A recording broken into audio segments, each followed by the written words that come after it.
I fucking loved Antlers. You guys don't understand.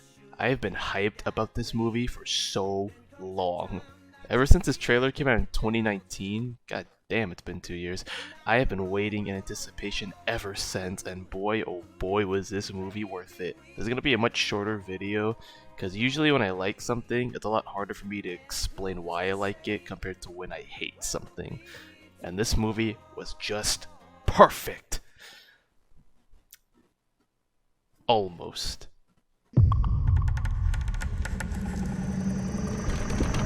Now when it comes to horror movies, I have a favorite. Creature horror is my favorite type of horror. I don't give a shit about ghosts or some psychopath in a mask trying to kill people. I am always way more invested in a creature or monster because I just find something like that a lot scarier. Alien is my favorite horror movie of all time, and Scott Cooper definitely took some inspiration while making this film.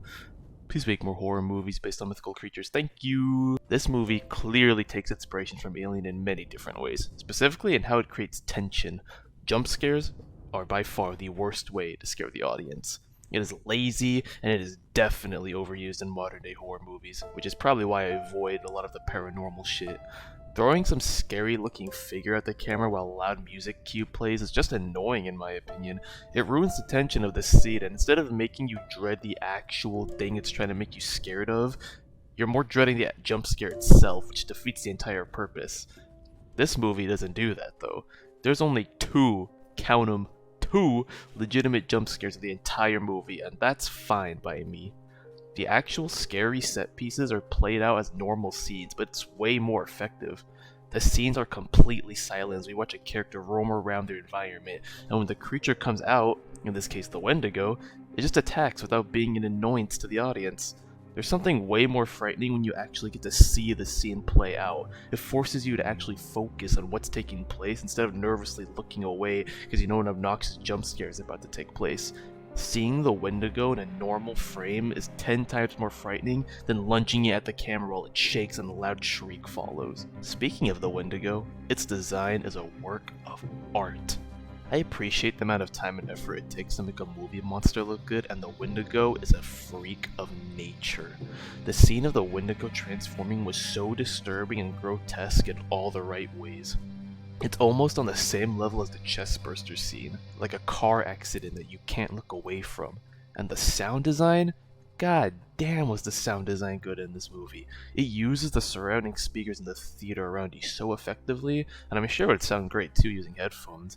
Hearing a bunch of rustling or movement around you brought an insane amount of tension during some certain scenes. The noises the Wendigo itself makes are horrifying. They're less like roars and more like just screaming, and if you've watched the movie, you know how appropriate that is. I'll never be able to listen to elk noises again. The pacing of the movie is also perfect. You learn something about Julia, the main character, and then you learn something about Lucas, the other main character, and they bounce back and forth as well as adding some intense horror scenes to the Wendigo, and that just makes it flow really, really well. As much praise as I've given this film, and again, I know it's short because I just really love the movie and it's hard for me to explain why, it's not perfect. The main characters are fine, and I was really invested in Lucas's story. He was a really good child actor, and the other main characters are fine, but their actual character work wasn't that great. Julia and Jesse's entire backstory seemed really important at the start of the film, but by the end it's completely dropped, and we never know what their actual backstory was. You could almost remove it from the film and it wouldn't change anything. It's clearly meant to somehow mirror Lucas's dilemma with his sick father that affects his life in a negative way, but they never capitalize on that.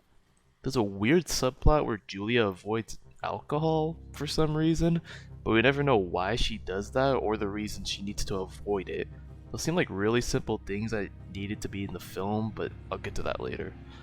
The next issue is that very anticlimactic battle in the end of the movie, and this is going to be a spoiler.